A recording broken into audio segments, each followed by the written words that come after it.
ꯇꯧꯗꯅ ꯑꯩꯁꯦ ꯇꯟ ꯇꯣꯠꯄꯗꯧꯅ ꯍꯥꯏꯐꯦꯠ ꯃꯁꯥꯂꯥ ꯀꯩꯀꯩꯁꯦ ꯂꯣꯏ ꯊꯨꯡꯅꯕ ꯇꯧꯔꯦ ꯉꯁꯥꯏꯒꯤ ꯐꯗꯤꯒꯣꯝꯗꯣ ꯑꯗꯨ ꯁꯤꯗ ꯈꯔ ꯐ꯭ꯔꯦꯁꯇꯣ ꯈꯔ ꯍꯥꯞꯆꯜꯂꯁꯦ ꯂꯃꯟ ꯌꯦꯟ ꯌꯥꯝ ꯆꯥꯖꯅꯤꯡꯕ ꯑꯗꯨꯒ ꯃꯌꯥ ꯌꯥꯎꯗ꯭ꯔꯀꯥꯟꯗ ꯆꯥ ꯌꯥꯗꯕꯗꯣ ꯁꯤ ꯔꯦꯁꯤꯄꯤꯁꯤ ꯌꯥꯅꯤ manam rose aroma fadigomse tawraga sisu dum na toksangrase moro atekpa dum hapiyo mayam chaningadi adi sigi chang da ina bol gi hisab tane ise chang amda ai gyam thukningi no do adi matungina lamsam sigi chaise mayam ningsang bibra akoi gi mori gi acha pot ta yungaga lakpa chai do akoi yum manipur da di paya leibane paya da dum thatakna yapiyo ai gi di si jaina preserve tora thamauri ni smile lawrane ai ngasai matum se aduga khutchina sumaina dum kari haitare dumaina sumaina dum sem grane aduga aigi khar pik takna yam thina chawdi manung changna mun loi mun dabadi nate mundi mulli kupanina adu su khara sigi chak sida dum sepiro mayam aduga sumaina dum masa pajan ge di sumaina dum sem bayani si ready oira aigi ama leira ani su budu sumaina tawdana aigi Tuana ready made pack the sulak pane to homemade sina khara fresh way dana kai hapo maida kari gra kem hapte dana moi khara di maida hapam dong wale duna it's better to when yumda oina saja basna kwai bs ni chicken ngata ni kem yaw ponde masala du ko tomorrow ki wari dani video ga je kuire nam da ba manipur gi irang da khoju matha sa da kuire tum da number video ne gi se maina to ge da direct gas da roast ngatang ga to se to gas yam kuina to khatam ni na fry to doina ham ba da kita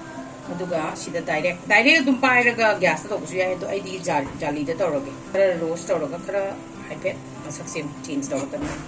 yam thuna mon bane chicken se aduna hatam khak akoi mini ani ahum gi chang da sumaina roast dum torok baga ina grind to gram ni nang kuina chang da bane akoi se tu sigi chang se tu si chang sida dum yarani aduga akoi na mu kai gino dai de thau da mu taw ging khali ba sumaina su dum cha ba yai ado ai gi khara thau da toroga khara ngang na khara pam na ba taw ge taw sigi ahambagi group se taw si smai taw tana remaining akoi gi keno ge se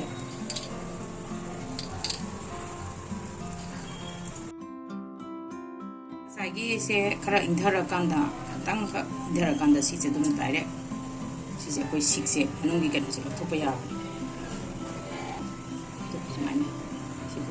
malatra koi ready made da lak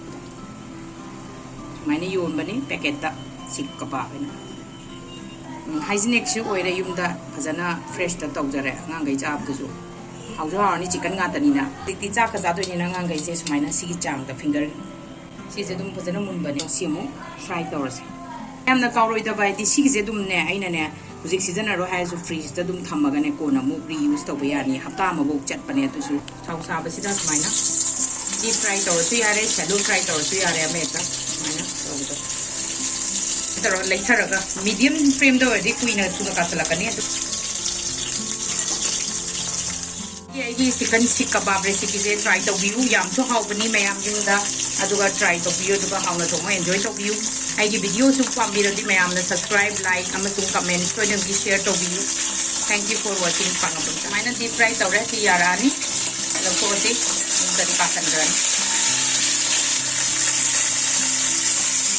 how hen ba do dum ki da lo ko pi do na phai dai ni da how ta do how extra one do ta de so ki how da ne chang ngang ham pam ba ni akoi se dum pam ni